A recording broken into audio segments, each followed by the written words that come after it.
Hey everyone, is your car shaking or running rough? And is that pesky check engine light staring you in the face? If you've scanned the code and it came back as P0302, don't panic. I'm here to break down what that means and what you can do about it. P0302 specifically stands for a misfire detected in cylinder number 2. Think of your engine's cylinders as its heart chambers. A misfire means one of them isn't firing correctly, causing that shaky, sputtering feeling and a loss of power. So, what causes it? The most common culprits are a bad spark plug, a faulty ignition coil, or a clogged fuel injector. It could also be a vacuum leak or, in more serious cases, an internal engine issue.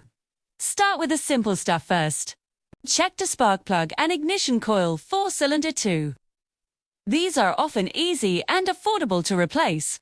If that doesn't fix it, you might look at the fuel injector. Remember, tackling this early can save you from bigger headaches down the road. Thanks for watching, and be sure to subscribe for more car tips. Drive safe.